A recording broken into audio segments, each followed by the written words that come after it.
If you are one of the channel's earliest followers, you may remember that around 6 years ago I made a video about Constantine, the 2005 film starring Keanu Reeves. And if I remember correctly, that was one of the first videos on the channel that really exploded in views. But then, why talk about this movie again after so many years? The reason is simple.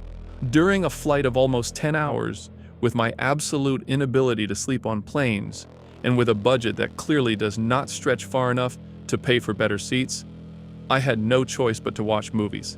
And among all the options available, Constantine appeared. So I decided to watch it again. And while doing so, I realized something I may not have appreciated as clearly the first time I saw it. Lucifer's final scene, although quite short, is one of the most powerful moments in the entire film. In just a few minutes, this character manages to leave a huge impression, not only because of his presence, but because of all the small details surrounding him. Details that may go unnoticed when you watch the movie for the first time, but when observed more carefully, reveal a much more interesting depth. Here, Lucifer does not appear as the typical demon covered in fire, with horns, membranous wings, or an infernal army behind him. His presence is far more unsettling precisely because it is more restrained. He is calm, elegant, and even has a strange, almost uncomfortable sense of humor that instead of making him less terrifying, makes him even more unpredictable. And that is because behind that calm appearance, there is something animalistic, cold, and deeply dangerous. With that in mind, this version of Lucifer does not need to roar, transform, or demonstrate his power through exaggerated violence in order to dominate the scene. His threat comes from somewhere else, from his patience, his intelligence, and the macabre pleasure he seems to feel while watching human beings destroy themselves. And that is why, even though he appears for very little time in the film, he ends up becoming one of the most memorable representations of the devil I have ever seen in movies. So in this video, I want to explain Lucifer's role in Constantine, why he personally appears to take John, why he decides to stop his own son Mammon, and why curing John's cancer is not really a selfless act. To understand why Lucifer appears at the end of the movie, we first have to quickly go over what happens in the story. In the world of the Constantine film, God and the devil are engaged in a kind of cosmic wager over the souls of humanity. Both sides can influence human beings, but there are rules. Full angels and demons are not supposed to cross directly into the mortal world, because that would break the balance between good and evil. That is why both sides act mainly through influence. Demons tempt humanity, while angels try to guide it without directly imposing their will. To maintain that balance, half-breeds exist, intermediate beings connected to heaven or hell, who can move within the human world without breaking the rules as directly as a full angel or demon would. Their exact origin is not explained in detail in the movie, so it is not convenient to describe them as biological hybrids, but rather as creatures of a spiritual or metaphysical nature, with a partial connection to the human world. That is why Balthazar can walk among people as an agent of hell, while Mammon needs a ritual, a human vessel, and divine assistance to cross into the mortal world. But even with all these influences, the final decision still belongs to humans, because free will is the foundation of the entire wager between God and Lucifer. That is the most important part, because this war is not supposed to be won through force, it must be won through free will, and ultimately humanity itself has to choose. That is why Lucifer's contempt for human beings makes this wager feel like an extension of his biblical role as the accuser. In Christian tradition, Satan often sees humanity as weak, corruptible, and unworthy of God's mercy. So the wager between God and Lucifer is not simply a competition for souls. For Lucifer, it is an opportunity to prove that human beings do not deserve to be saved, and that he was right. Every sin, every failure, and every soul that falls becomes evidence in his argument that humanity, when given the chance, will choose darkness. And that is why John Constantine plays such an important role. John is a deeply imperfect man. He is cynical, impulsive, arrogant, and spiritually exhausted after a lifetime of facing forces most people cannot even see. Since he was young, he was born with the ability to perceive angels, demons, and other supernatural entities, a gift that eventually destroyed him psychologically. Unable to endure that reality, he tried to take his own life, and although he was brought back shortly after, During that brief time, his soul descended into hell. In the real world, it was only 2 minutes.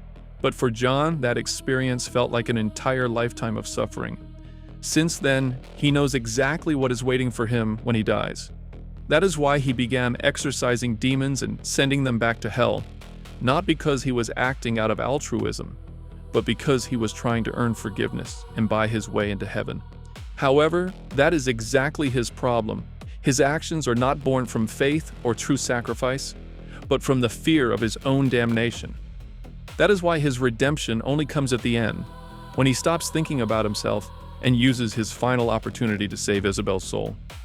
In that moment, John proves that even someone marked by sin, guilt, and selfishness can still reach redemption through a truly selfless act. And that is what bothers Lucifer so much, because he wants to win that wager fairly, and he wants to prove his point properly. That is also why Mammon's plan becomes such a serious problem. He is trying to cross into the mortal world to create his own kingdom of blood and fire. As the movie says, the sins of the Father are only surpassed by the sins of the Son. But Mammon is not acting alone. He is also being helped by the Archangel Gabriel, who has rebelled against the established order. Gabriel has grown tired of humanity. From his perspective, human beings are weak, selfish, and corrupt, but God forgives them again and again. Gabriel sees this as unfair, and his actions reflect Lucifer's own story. He believes humanity does not deserve God's love unless it is first forced to suffer. That is why, by helping Mammon cross over, Gabriel believes the weak will be eliminated, and only the survivors will be truly worthy of divine love. But that is not Gabriel's decision to make. He is basically trying to play God himself, and by doing so, he breaks the balance that heaven and hell are supposed to respect. Throughout the entire movie, John Constantine tries to prevent this from happening, but in the end, he understands that he only has one move left. He knows perfectly well that he cannot defeat Gabriel physically or spiritually, nor can he stop Mammon on his own. And he knows heaven is not going to intervene directly. So John makes a desperate decision. He summons Lucifer himself by ending his own life, because he knew Lucifer would personally come to collect his soul. He even says so himself. When Lucifer arrives in the mortal world, time stops, which demonstrates his immense power, since even Gabriel is affected by it. That detail gives us only a small idea of how powerful he truly is. Unlike the half-breeds, his presence is so powerful that the entire environment changes. The light begins to fade, and the room falls into total silence. Lucifer's presence alone seems to bend reality around him. Something that caught my attention is that he appears dressed completely in white, with bare feet covered in a black, tar-like substance, which represents the corruption of hell. The white suit is a very interesting visual choice because we normally associate the devil with red, black, fire, shadows, and darkness. But here Lucifer appears clean and radiant, almost like a reminder of who he was before his fall. After all, he was not born as a creature of darkness, but as the most radiant angel in heaven, which is why he is known as the morning star. Because of this, the white suit gives him a twisted angelic appearance, clean, elegant, and almost holy at first glance, but completely corrupted underneath. The black substance dripping from his feet is also very interesting. In the film, we see that it is a tar-like material somehow connected to hell, and in one scene, we even see a similar substance covering the Bible of hell. So whatever that substance is, it seems to represent a kind of residue from hell itself. Peter Stormare's influence on the character is also incredible, because he plays Lucifer with a strange mixture of humor, cruelty, patience, and unpredictability, giving the impression that he could lose control at any moment. But he does not appear furious. He appears almost casually, as if he had been waiting for this moment for a very long time, something John confirms when he tells him that he has waited 20 years for him, and that 20 seconds more would not matter. Also for Lucifer, this moment is personal. As I mentioned before, John does not fight hell out of pure goodness. After seeing what awaits him when he dies, he began exorcising demons as a way to try to earn his way into heaven and escape his damnation. But that is precisely the problem. Heaven does not work like a point system. If his actions are born from fear and personal interest, they are not enough to redeem him. That is why John is so interesting to Lucifer. He is damned, but he keeps fighting against hell. He is cynical, selfish, and complicated, but deep down he still has a spark of goodness. For Lucifer, John Constantine is not just another soul. He is a living contradiction, both a prize and a threat to him. That is why Lucifer does not want his soul only because it is damned. He wants it because John has spent his life being a nuisance to hell. That is the reason Lucifer appears personally. He wants the satisfaction of collecting John's soul with his own hands. But when he finally arrives, John reveals that something far more serious is happening. He tells him that Mammon is in the next room, trying to cross into the mortal world with Gabriel's help. At first, Lucifer does not believe him and even mocks him.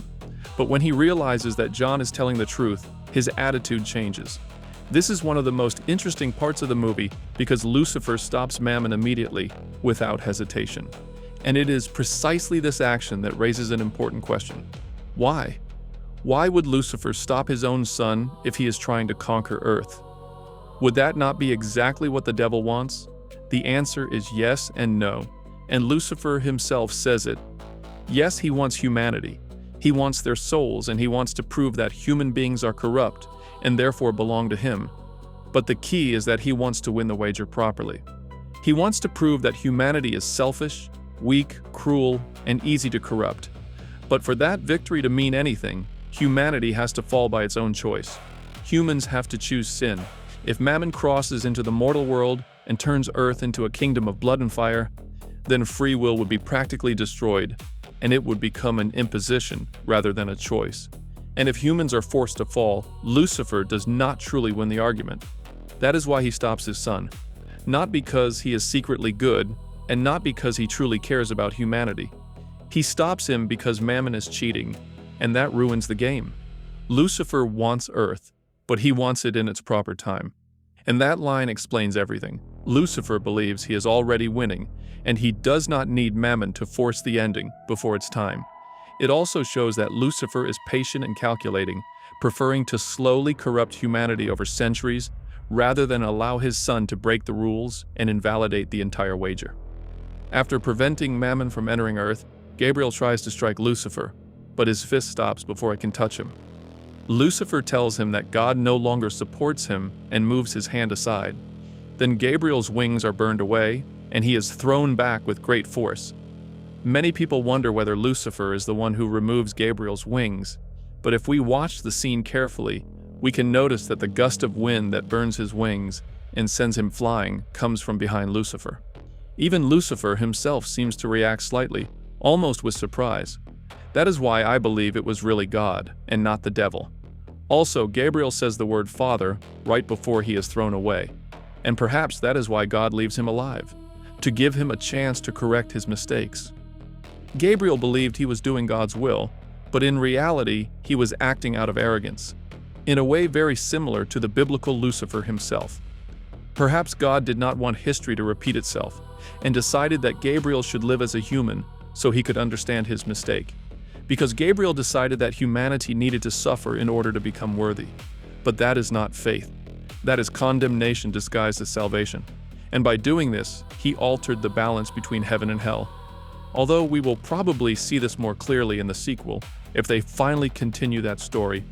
After Mammon is sent back to hell and Gabriel is punished, Lucifer turns his attention back to John and asks him what he wants. This implies that the devil himself now owes John a favor for preserving the balance and warning him about Mammon. He asks him if he wants an extension, which would make a lot of sense for the John we have seen throughout most of the movie. Because yes, John wants to live, and he definitely does not want to go to hell. However, instead of asking for something for himself, John asks Lucifer to release Isabel, Angela's sister, from hell. This is the moment that shows the true change in the character, because for the first time, John does something completely selfless. He does not ask for his own salvation. He does not try to negotiate his way into heaven. He uses his only request to save someone else's soul. And that is why John gains access to heaven, because he was truly willing to sacrifice himself to save Isabel's soul. Otherwise, it would not have been a sacrifice, but another strategy. At the end, John finally gets what he wanted throughout the entire movie, but only when he stops looking for it for himself. Lucifer, not taking this into account, accepts the deal and releases Isabel's soul. He takes John and prepares to return to hell, But John becomes heavier and heavier until Lucifer can no longer move him, as if an invisible barrier were stopping him. Then John begins to rise toward heaven, giving Lucifer the middle finger as he ascends. That is when Lucifer understands that John's sacrifice has granted him entry into heaven. This is a moment worthy of Constantine's personality, not only the version from the film, but also the one from the comics, because he knows he has beaten Lucifer at his own game. But Lucifer cannot stand it. So he grabs him, puts his hands into Constantine's chest, and pulls out the cancer, healing him and extending his life, knowing that this way John will have another chance to fail and be condemned to hell once again. It is another intriguing action, because once again it shows that this version of the devil has great patience and is willing to wait in order to get what he wants. It also summarizes his personality very well. He does not need to be direct or aggressive, he only needs to move one piece and wait, because the real danger he poses comes from patience, intelligence, and the ability to manipulate people. In the end, the Lucifer from the 2005 film Constantine does not simply want to destroy humanity. He wants to see it fall by its own choice. He wants to prove that human beings, sooner or later, will always choose their own damnation. That is why he does not kill John in the end. He saves him. Not as an act of mercy, but as a cruel wager. Because for Lucifer, it would be far more satisfying to watch Constantine condemn himself once again than to simply take his life. And that is the reason this version of the devil works so well. Peter Stormare appears for only a few minutes, but his presence completely changes the energy of the movie. His white suit, his unsettling calm, his strange humor, and his sudden flashes of violence turn him into an impossible figure to forget. Thanks to that performance, Constantine did not give us another generic devil, but an elegant, repulsive, funny, and terrifying version all at once. A Lucifer who does not need to scream or transform to have presence, because his true power lies in his patience and intelligence. And that is why, even though he appears very little, he remains one of the most memorable representations of the devil in modern cinema.